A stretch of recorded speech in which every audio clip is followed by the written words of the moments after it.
Kale Hope here, and in today's topic, I'll be talking about affiliate request changes.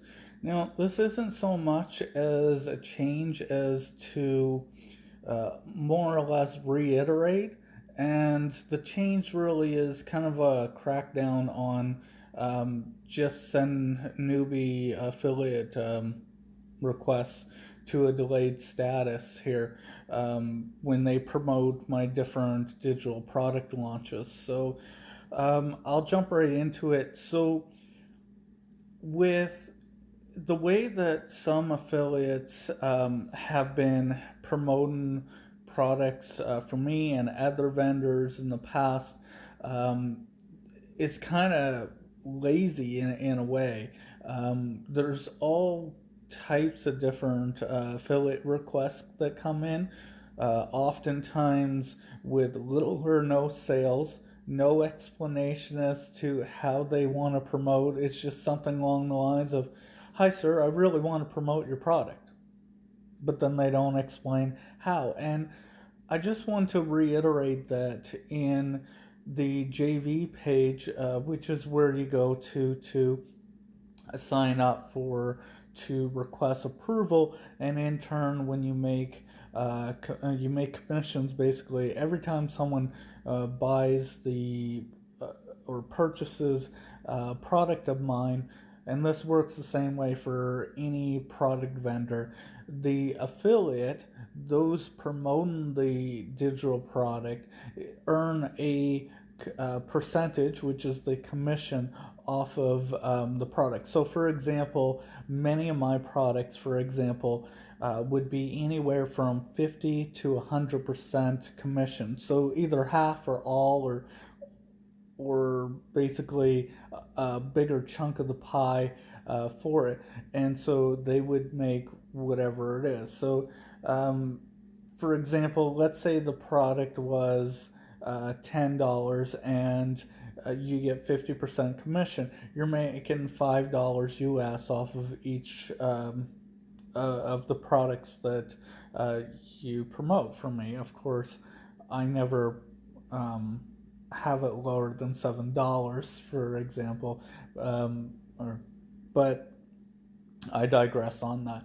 The problem I have is it's getting really annoying because it says up front on the JV page a list of the terms and conditions of how you can and cannot conduct promotions. But the affiliate request also requests right in it what is required. You have to let me know how you wish to promote it. That way, I know that you're doing it in an ethical, legal way, and that it's going to reduce for me as a vendor the likelihood that there's going to be some type of refund request. Because if the amount of traffic versus the sales versus how many refunds for that, then what happens is it negatively impacts a product vendor's launch. It means that it gets less exposure.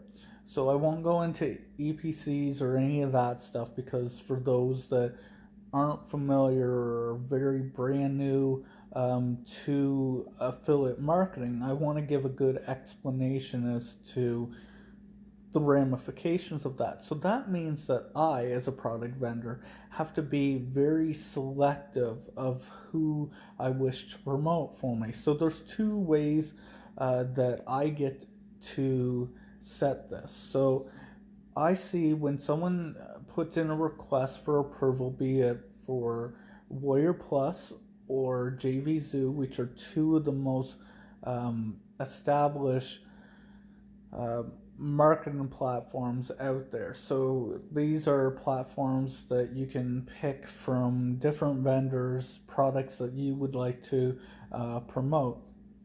And so I set up basically, instead of a sales page, this JV page, which stands for junior venture, which is misleading in just the sense of junior venture, because a junior venture means that basically you're going in with someone and have someone else basically co-launching basically with you. However, this really is affiliates as a part as a as far as that. But basically, it's become one of those terms in the marketing industry that's basically gets used in an interchangeable way, and everyone just kind of goes with it. So very much like the whole term that also tends to be diluted and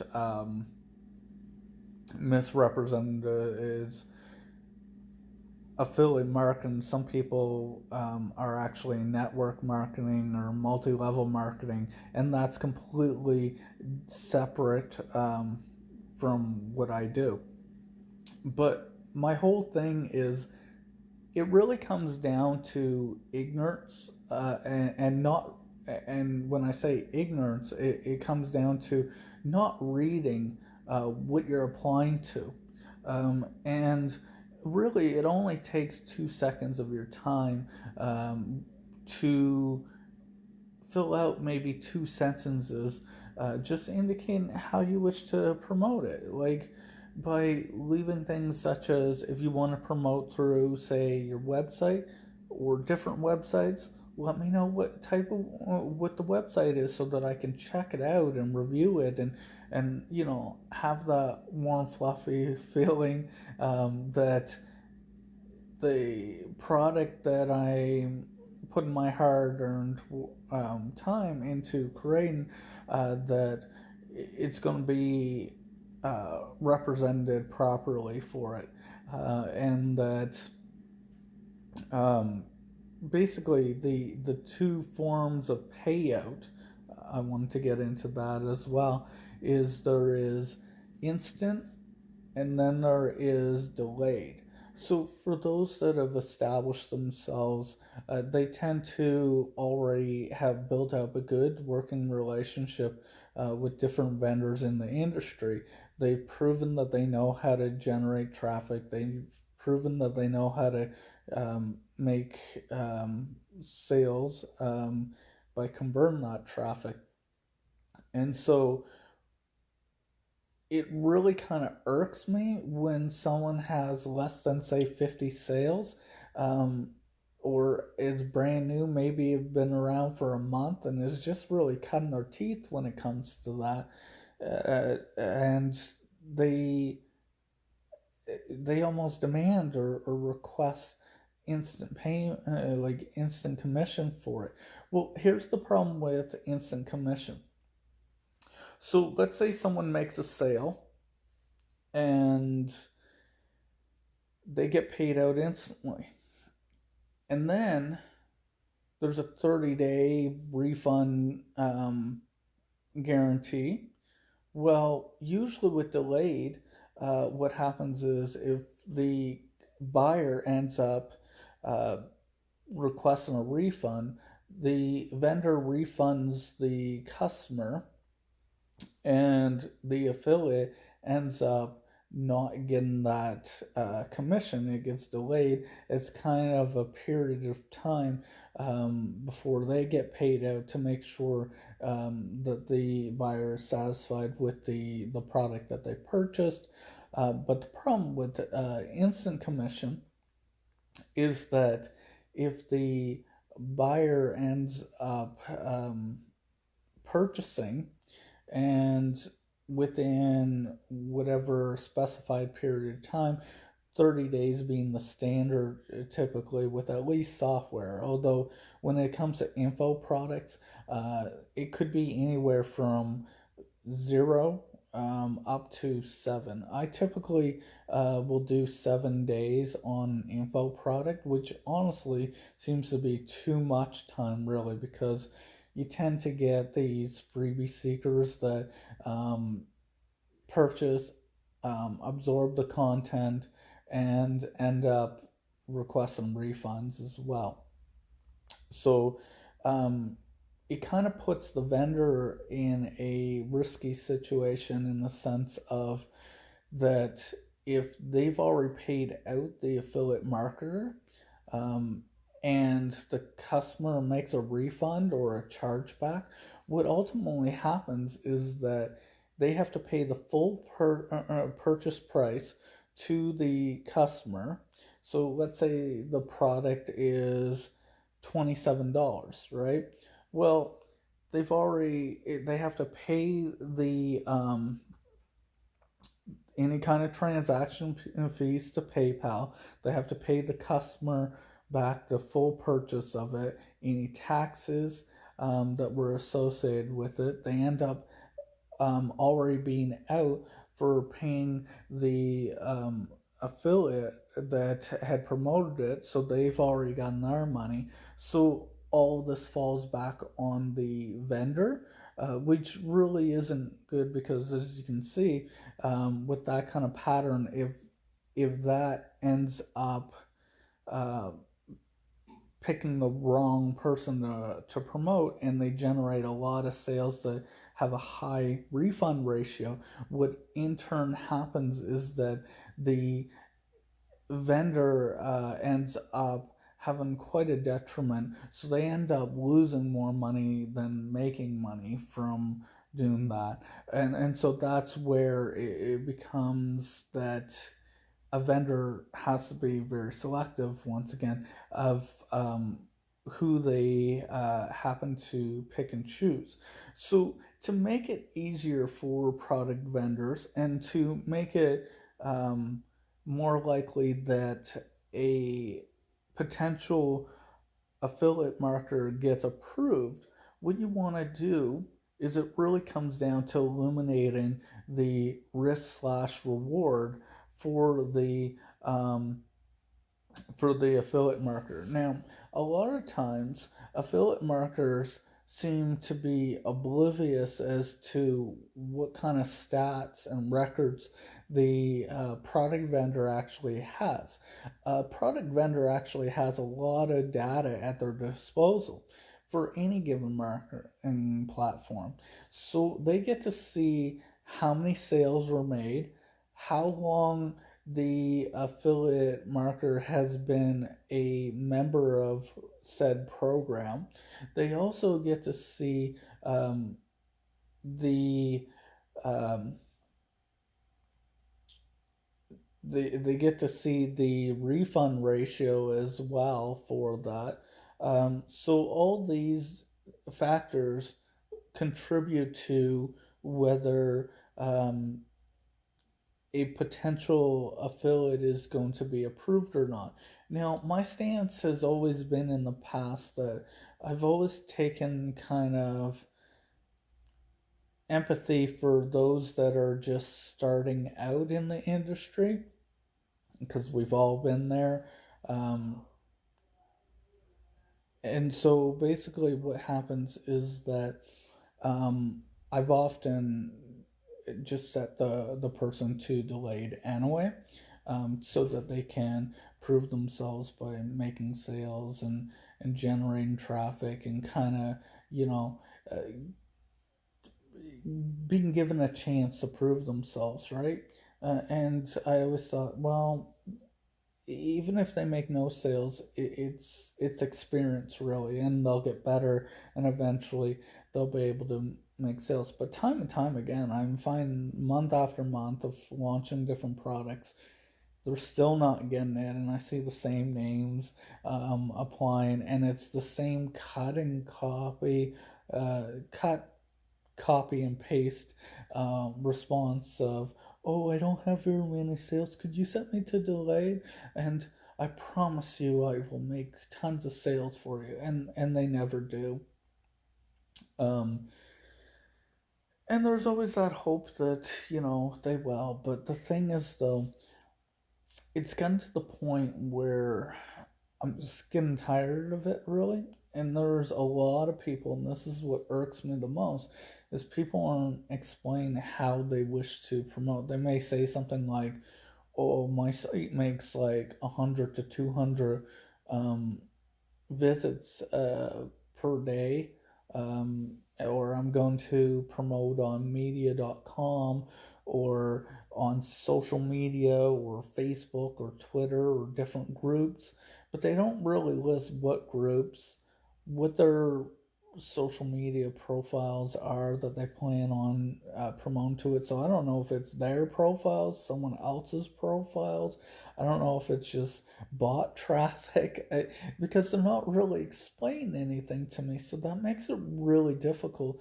And if they say, "Oh, I'm gonna promote on Twitter," or just generic term of social media, or my website, but they don't list what website. I don't know if it's garbage traffic or anything like that. So this comes back to the point that I'm making of, if it's trash traffic, then the problem is that it's not going to get the product that I'm creating and trying to get promoted. It's not going to generate very well, and it's not going to give me that exposure that I need.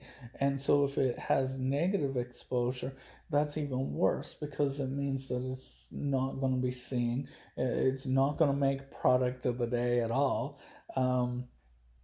It's going to get no sales. So if it has lots of traffic or no traffic because someone promised the world and can't deliver, then what's going to happen is that I'm not going to be able to reach on leaderboards, competing with other products that happen to be launching at the same time.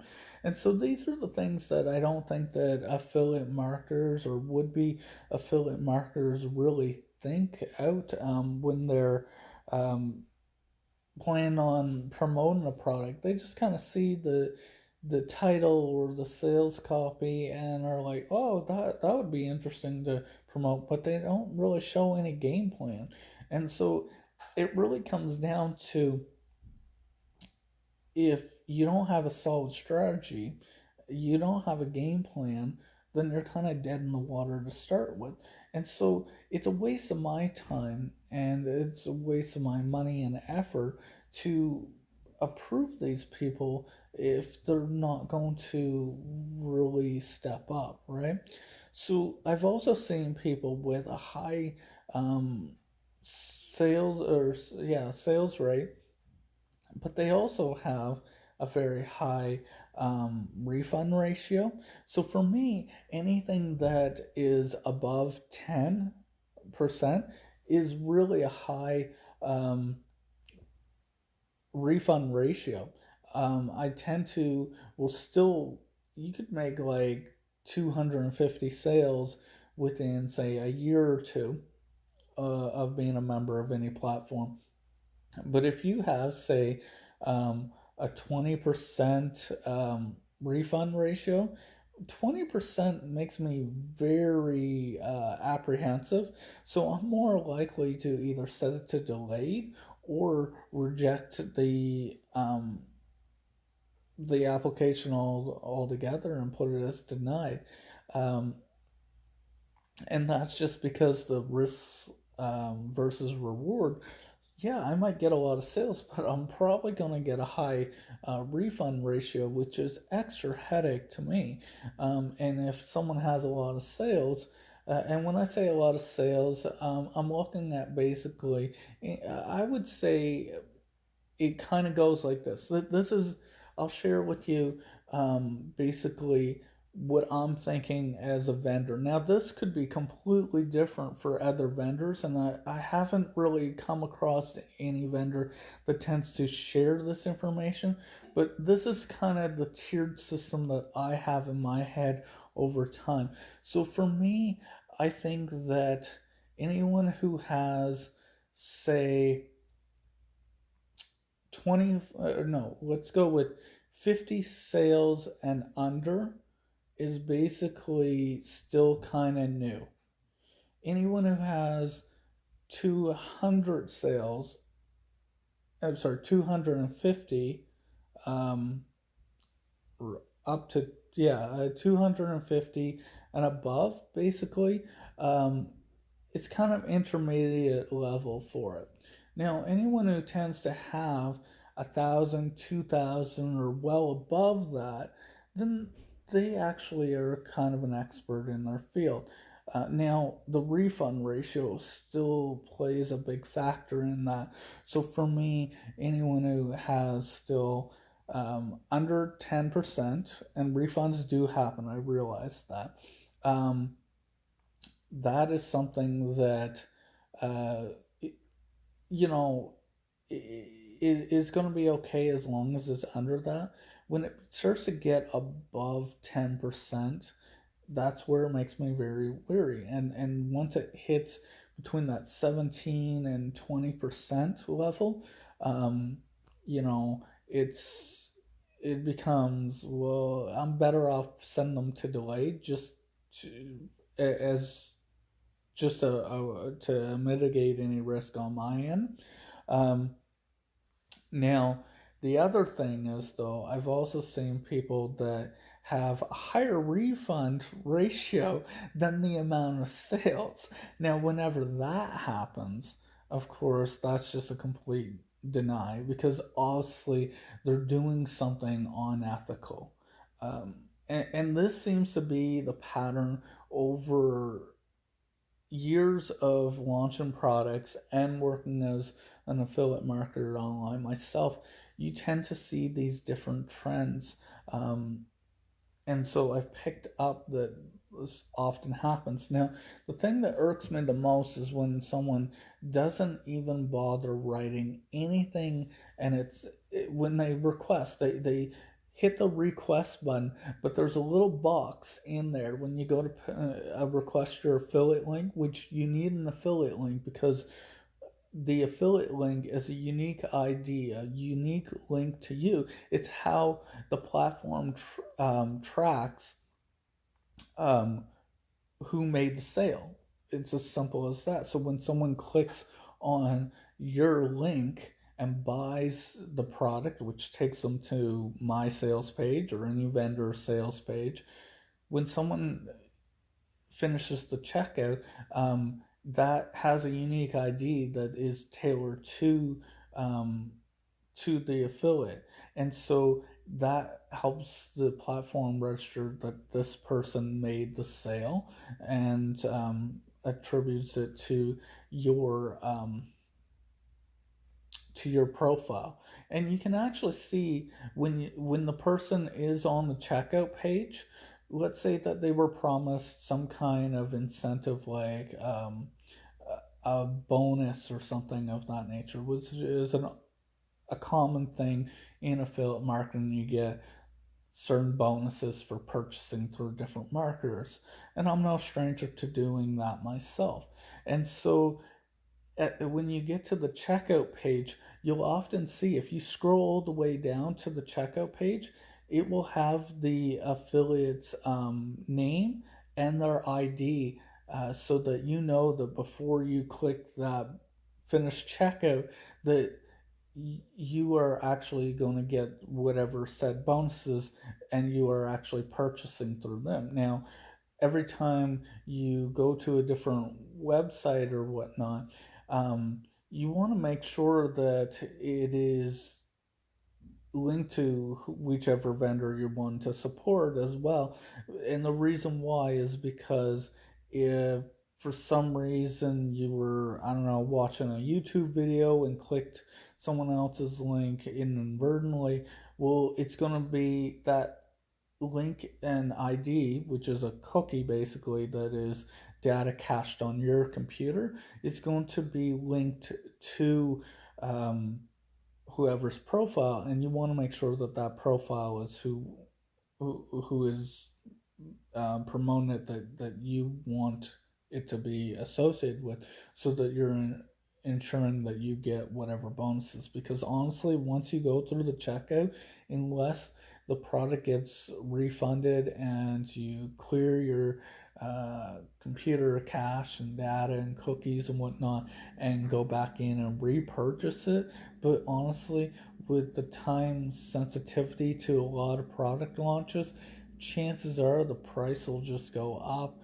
Waiting on help desk to refund a purchase, and a lot of times, if you refund a purchase, the vendor is not going to allow you to purchase through them again, so you're not going to be able to go back through that affiliate link for the one that you're supposed to. So hopefully these tips help you in being able to um, make an educated buying decision when it comes to purchasing directly through the product vendor that you want and through the and supporting the affiliate that you want as well.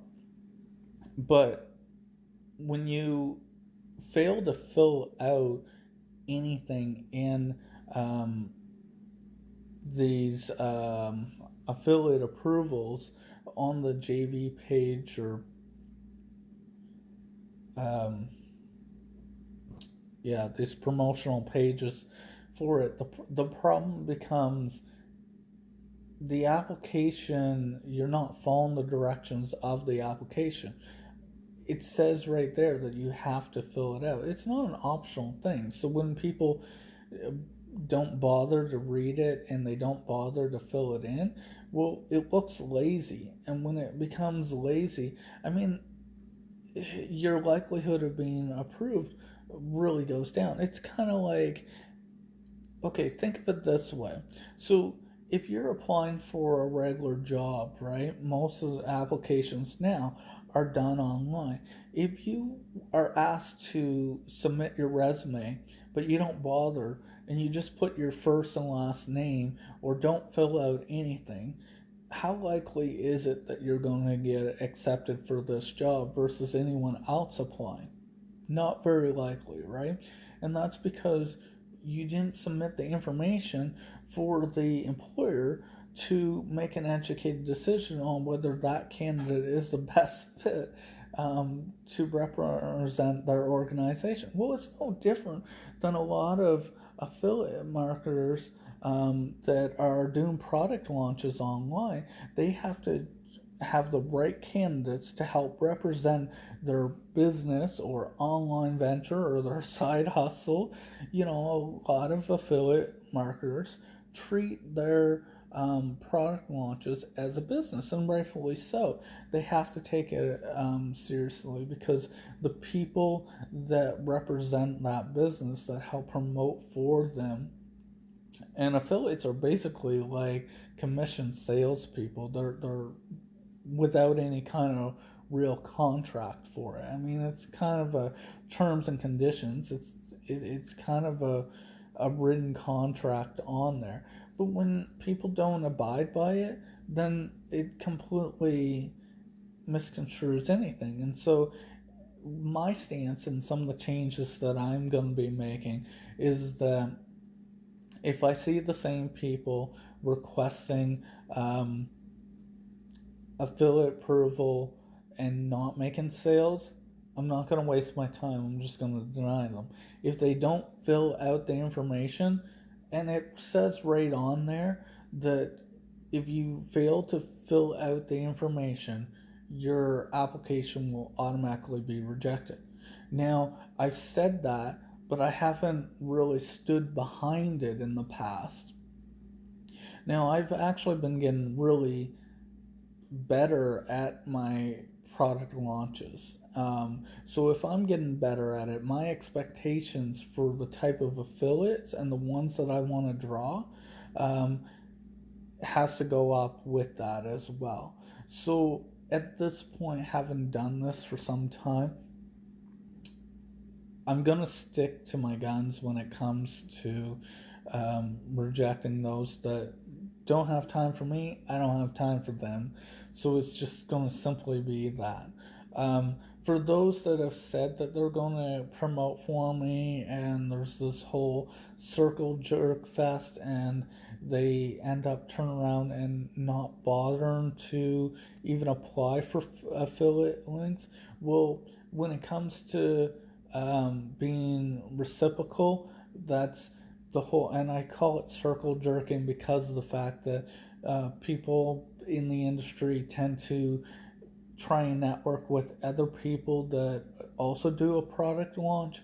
So what they do is um, essentially being reciprocal is essentially if you promote your my product from me, I will promote your product. So it becomes, you know, these powers that be that basically are just, you know, jerking each other off essentially in a digital way. But the problem is that virtually, I'm just not getting off to that, okay? Because no one's pleased me, right? So it's kind of like, yeah, it's kind of like they get off, they get their product launch goes, and I'm sitting here going, okay, now you do me, and they're not doing me, so like I'm left unfulfilled for it. So that basically, take that analogy as you wish, but that's basically how it's gone, and they're like, yo, bro, yeah, sorry, I'm busy. I can't help you out. I love to, or they're liking, a post or whatnot, but they're really showing no support in it. And this has been time and time again. So, yeah, when it comes to our products and whatnot, I just won't take much stock in it, really. Um, and I've showed my support by, when someone's either launching their own products or they're promoting someone else's affiliate, um, promoting as an affiliate for some other vendor. I've been that person that goes to support you. I'm gonna go ahead and purchase whatever you're buying. I don't even care what it is. I'll just show my support by purchasing the product. And I would hope that you're promoting something that is of good quality. Hasn't always been the case at all. I'm not going to throw anyone under the bus. Those people know who they are. But honestly, I've seen terrible bonuses, regurgitated stuff that they've gotten from other marketers as well. Or it's been products that just don't work. They just buy into the hype and they're like, oh yeah, this is excellent. And then I turn around and purchase it, and it becomes, well, this don't work because I'm in Canada. So like maybe it uses Google Voice, and you can't get Google Voice in Canada, so the method doesn't work. Or you sign up to some kind of network or traffic source that is so that you're following whatever course is being promoted, and you're taking action. You're not just collecting and doing nothing. But then you find out the traffic source is terrible. It doesn't work, or yeah, it either doesn't work, or the simple secret traffic source could be something like, oh yeah, start up a Facebook group, or just spam your friends and family, or download this application, but the or from the app store, and exploit this community or that community. And it really turns out to be that, unfortunately, once again, doesn't work outside of the states. And so, I've had to turn around and refund that product because, it just doesn't work, and it's all overhyping. But I digress on that. Once again, those people know who they are. I won't throw them under the bus because, um, I do consider them a marketing friend online, and I'm just, fool me once, shame on you. Fool me twice, shame on you. Which is basically the best way I can put that, where it's like, if you promote trash, I might be bitten once, but the next time that you promote something, I'm gonna be a lot more wary of buying for it, not just out of support, but because it's like, well, before you promote trash or something that was way overhyped or didn't actually work, and I question whether some of the different affiliates out there, I question on um, whether they've actually purchased the product, whether they're actually using it, and whether they're actually seeing results. And then also on the vendor side, a lot of vendors are like, oh, well, I got, all these testimonials and screenshots. Yes, you also have a large audience. So it's kind of like, a numbers game anyway if you have a large list. If you're promoting a product to someone who has no list or who is brand new and a newbie, besides the whole putting in a disclosure saying my results aren't typical, well, that doesn't really help out the person that's fresh to the industry now, does it? And so that's why I've made it a mission of mine to really help out those that have never made a dollar before online. That small businesses that have a brick and mortar business but need someone with my expertise online to help them grow their social media presence, their online presence, and to be able to take it from locally online to having success online, implementing marketing. So that's always been my bread and butter where I go to, and have established myself. That's how I've been able to learn to carve out a niche and be successful online. So when it comes down to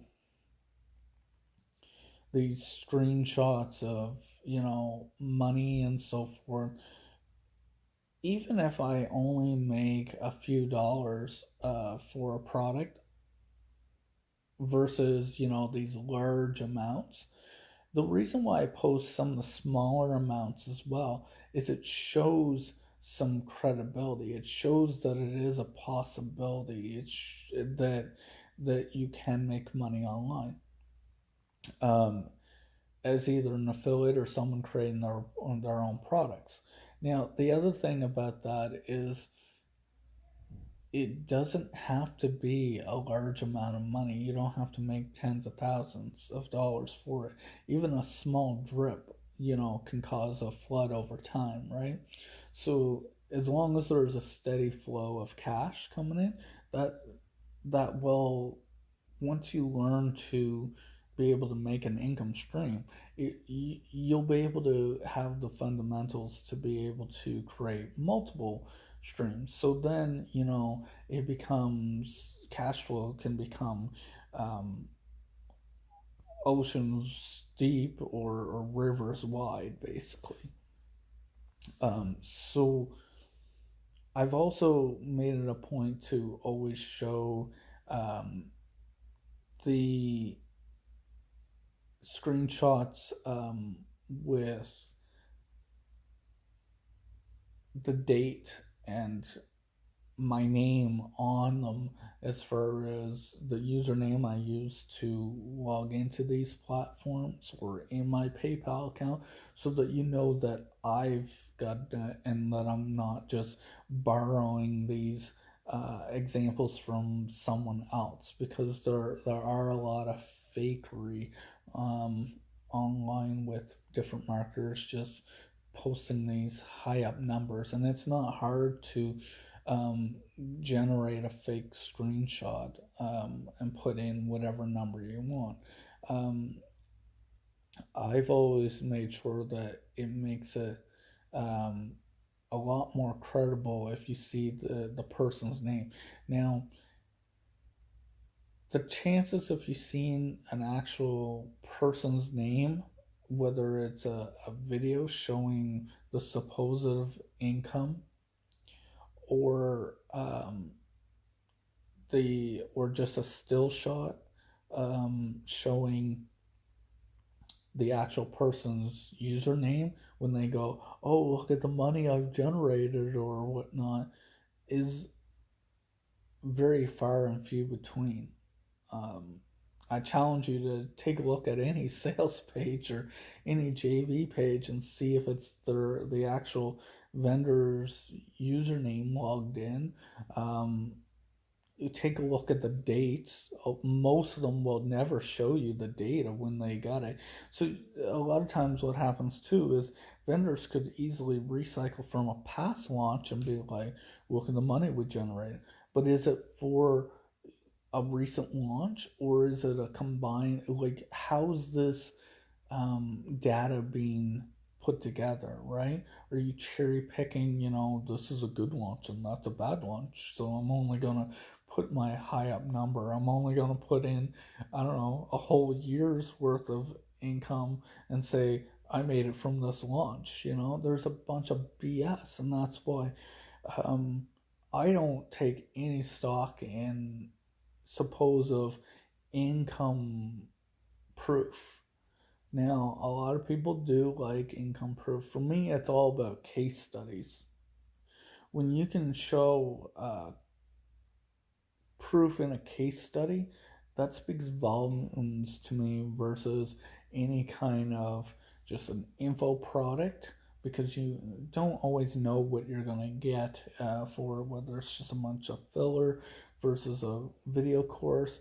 I would even say that a case study for me holds more value and credibility than any kind of software. And it actually says a lot about the industry as well as a whole. The people will put more value into a push button software that's going to work for a week, a month, maybe a year, and not be supported um, due to either um, things that change for the vendor just not supporting it, or things that the vendor can't adapt to because they don't program. Um, Everything's outsourced, or different things like the platform that their software runs off of, say, social media platform like Facebook, Twitter, and their APIs, or let's say someone creates a Google Chrome uh, application, for example, and they build it off of that, and now you have a web app. But then later on, different terms and conditions happen through Google, which the vendor cannot pivot and update and change, 3 years down the road.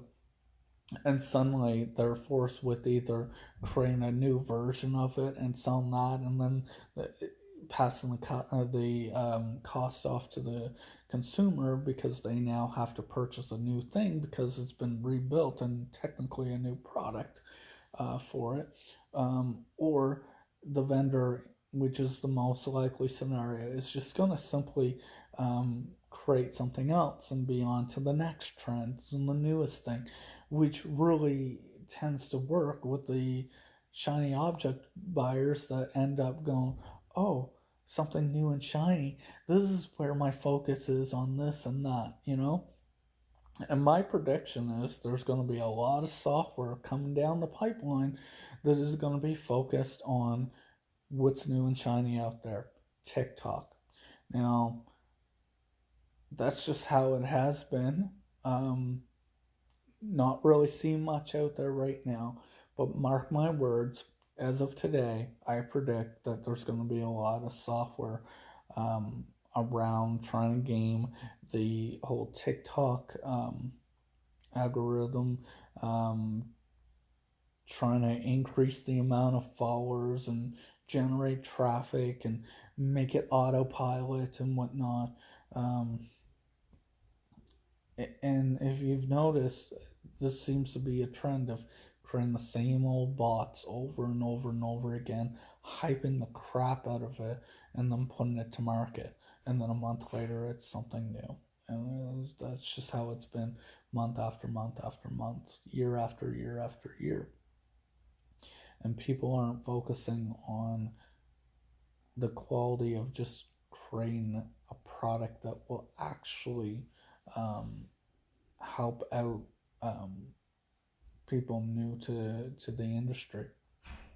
If you're new to the industry, you don't need a bunch of new software tools. Honestly, when it comes down to it, there's very few software tools that you actually need, and I can almost list them on one hand exactly what it is.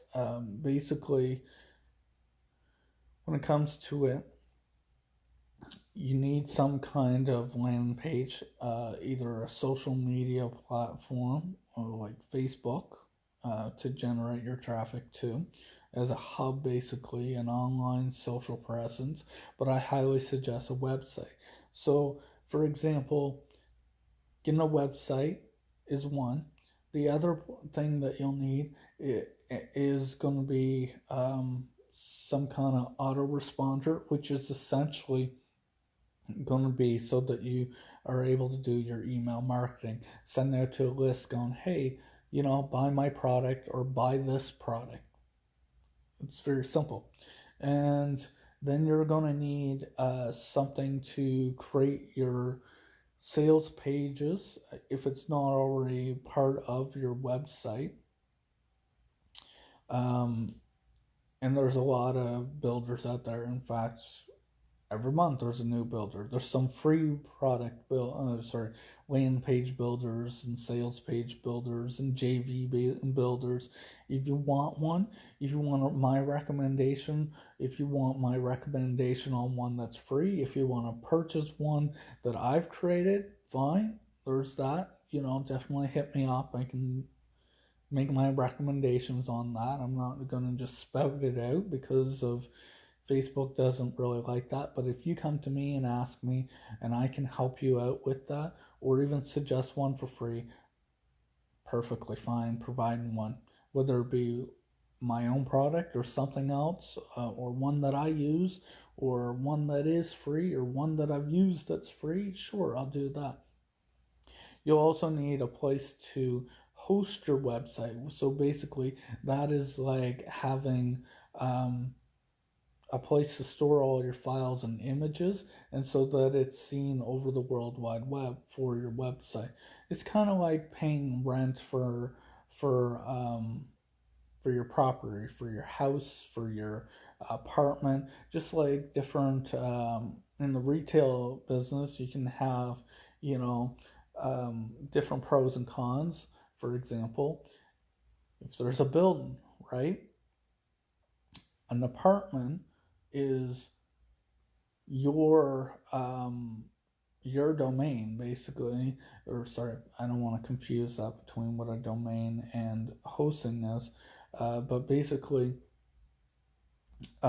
with an apartment, that would be the equivalent of, say, a shared hosting environment, meaning that the building is shared with multiple other tenants, right? But you have your own space within that building.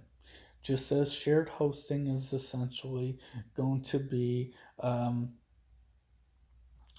your website and hosting space on a server that's shared with multiple other accounts that are by other people paying for to host their website or websites as well, um, and the different features and so forth.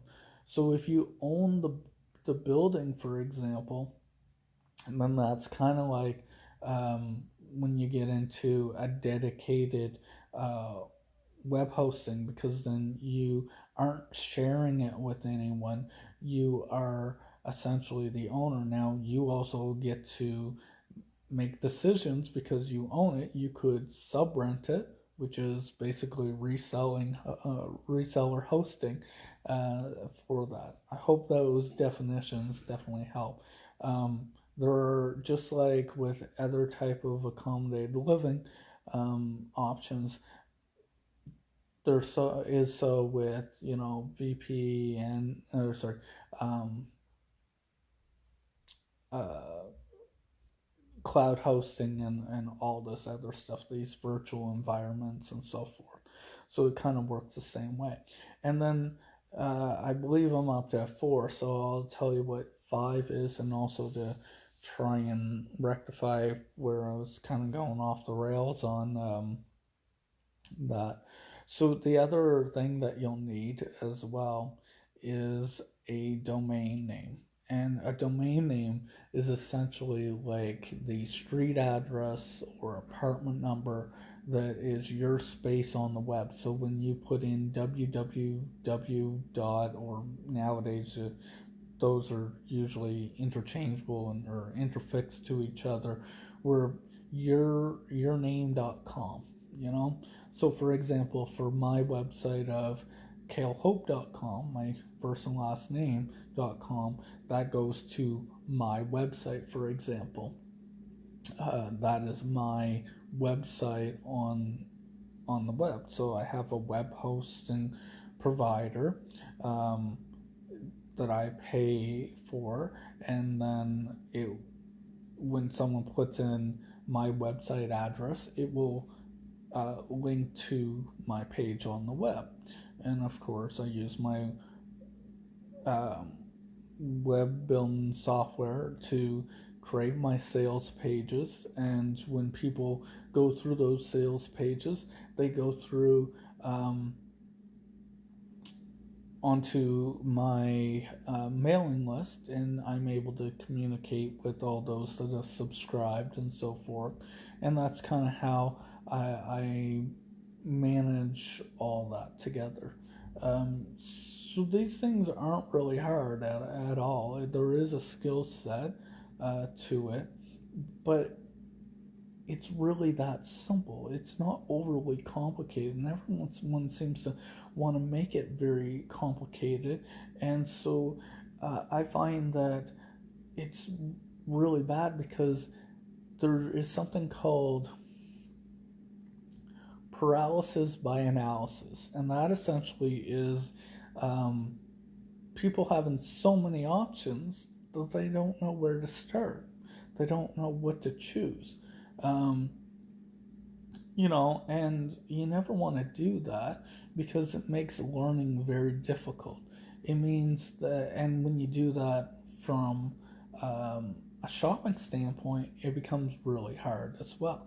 If you were to go into anywhere that you shop, whether it be online or a brick and mortar store, and you have so many different choices, it becomes hard to identify what is the best choice for you, for your circumstances, and for your preference.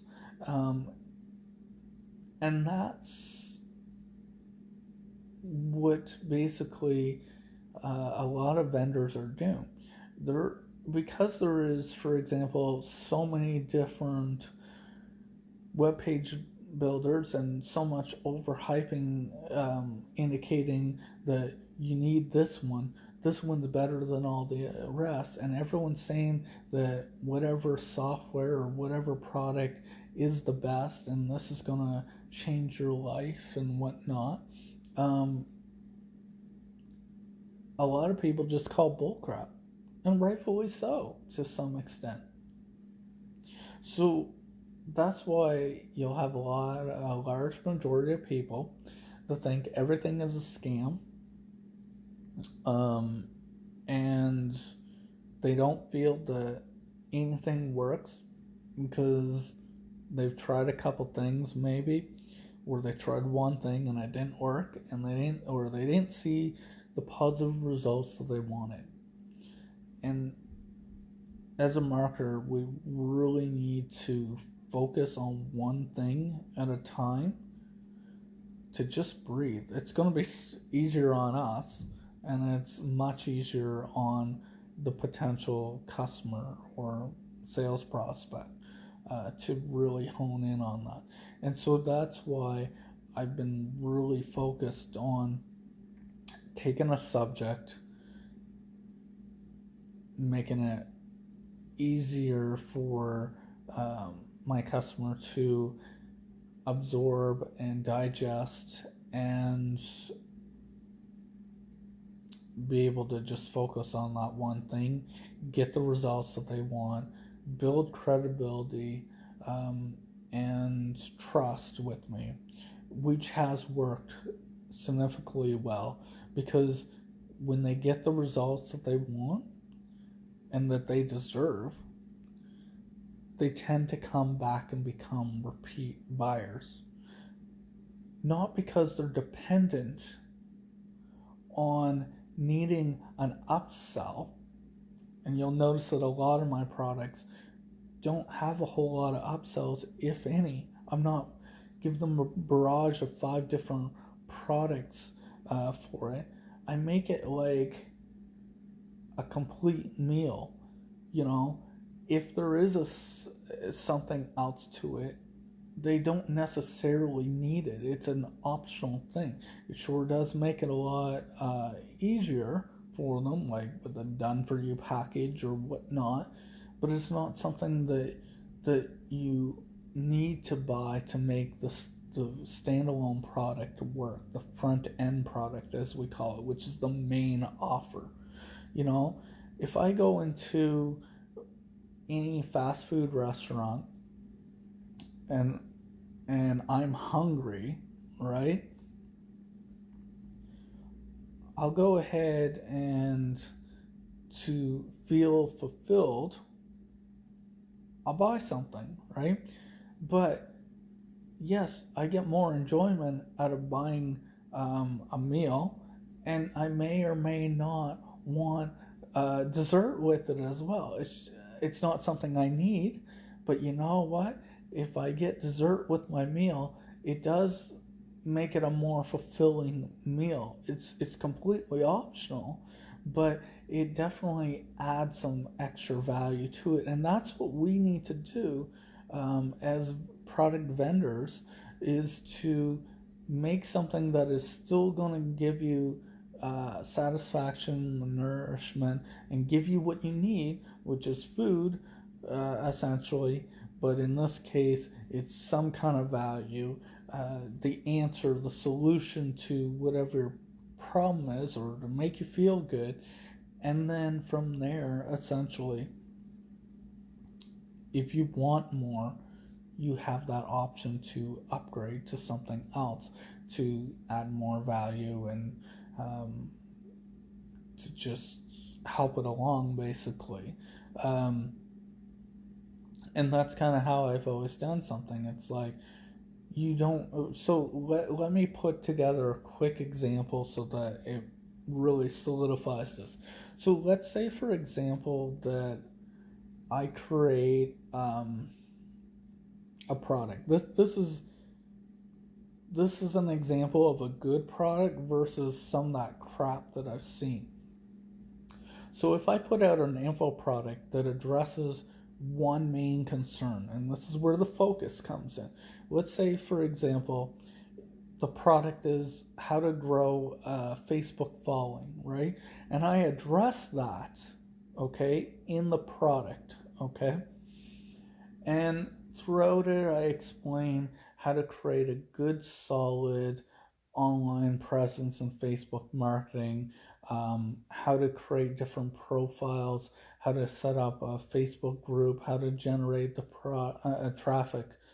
I've addressed everything in that product that is makes that a full, complete product. You will find success in that product. Okay, now this is where the upsell comes. That's completely optional. It still makes this a really good product. Okay, so then I have an optional thing that is a done for you package, for example. Okay, and in this done for you package, you don't necessarily need it, but it sure would help out people instead of struggling to, for example, try and just digest what they got in the main thing, which still is nourishment or food for thought, let's say. But the done for you package uh, is basically, I've done all the heavy lifting, I've done all the work for you with proven results. And so if you upgrade, you will get these product um, all the work already. So you don't have to think about sales pages, building them, or um, different graphics, or what converts right. Everything's already done for you. So in turn, because I've done all the work, it adds value, and I should be compensated for that. Sounds fair, right? So therefore, when you buy it for an upsell, you're paying for that value. You're paying for that already done work that gives you a leg up on the competition. Fair enough. Then a third OTO, okay? Without having six or half a dozen OTOs, a good example of a third OTO or one-time offer as they call it. And if you're going to make it a one-time offer, make it a one-time offer and stay true to yourself on that. Don't have, oh, it's a one-time offer, but you can easily get it at any time. Because if that's going to be the case, let's stop calling it one-time offers, okay? Let's just be honest and transparent. Call it an anytime offer one and offer anytime offer two and anytime offer three, because there's really no scarcity in it. It's just fake scarcity, okay? It's never going to run out. It's never going to go away. Disney's not closing their vault forever on it.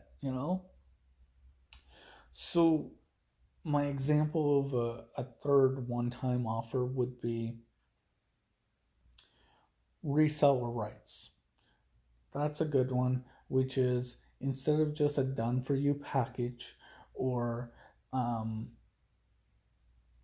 standalone product, what the reseller rights is it gives you a specified license, so that, like, a very specific license, so that you're able to resell the product as your own. Why this is good? Because creating a product is not always the easiest thing to do, okay? It takes a certain skill set, some trial and error. There's an investment, whether you do it yourself, which is time and money, or either or you have to end up outsourcing someone who can create whatever you envisioned, and so that you can put it out to marketing or out to market and generate uh,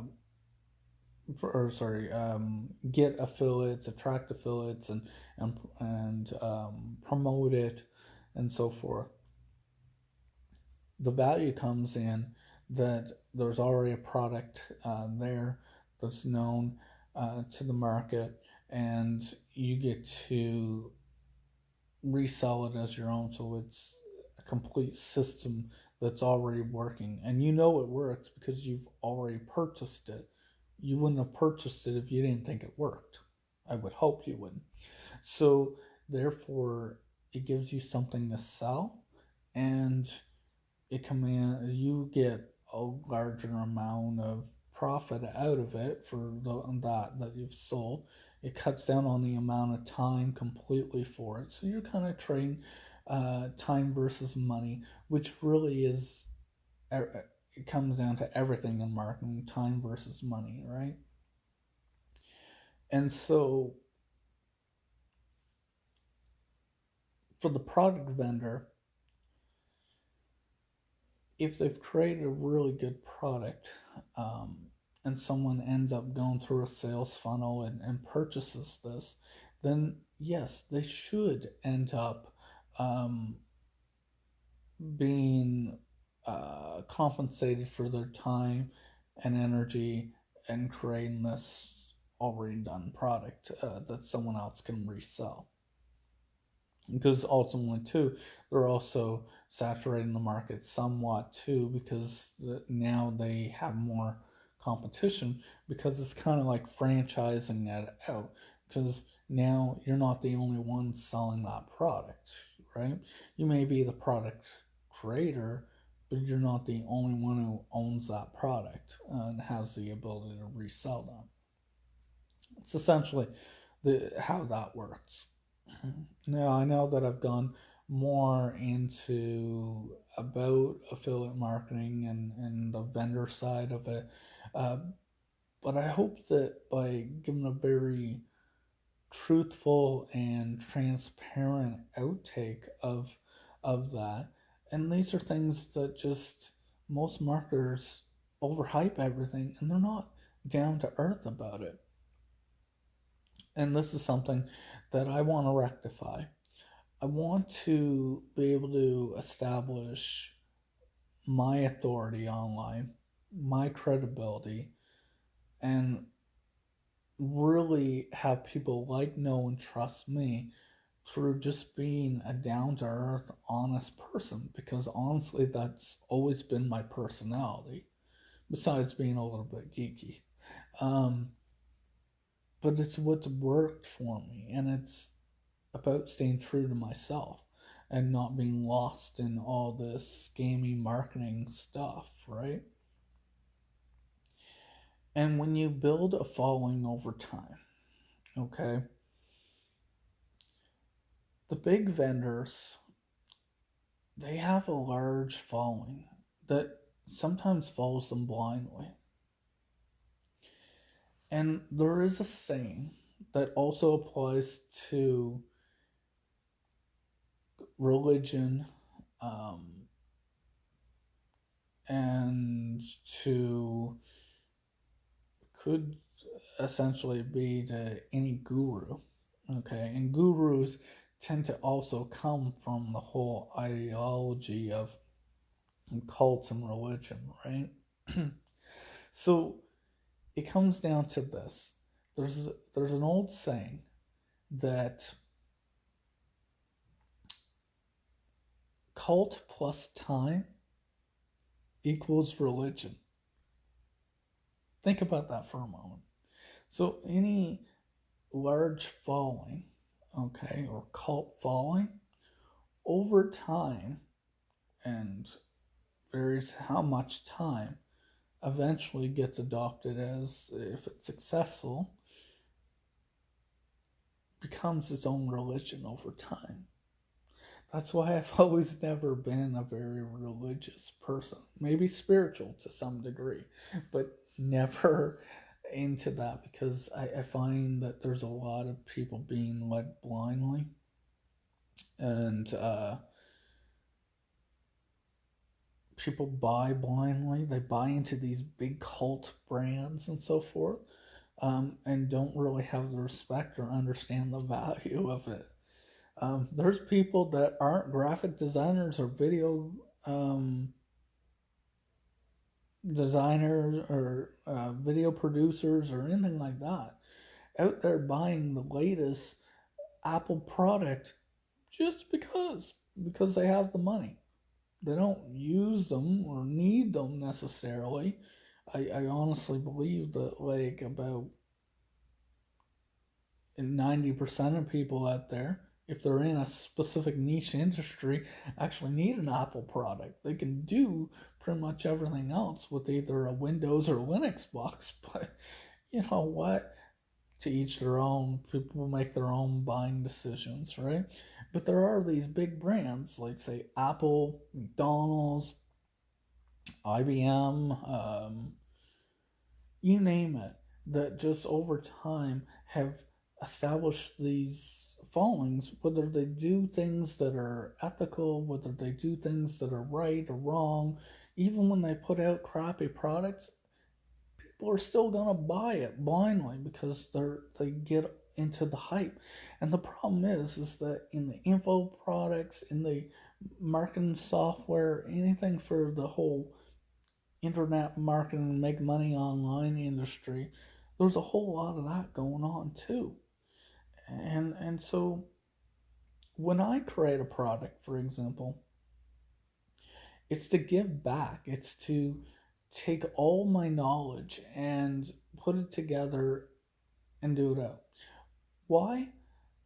Regardless of what people say, it's not always about money.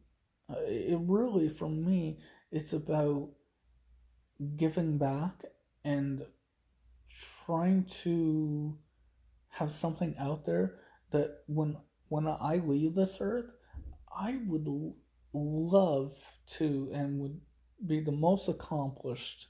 And I'll say it right now, if what I put out to the world becomes bigger than myself. That is leaving an actual legacy.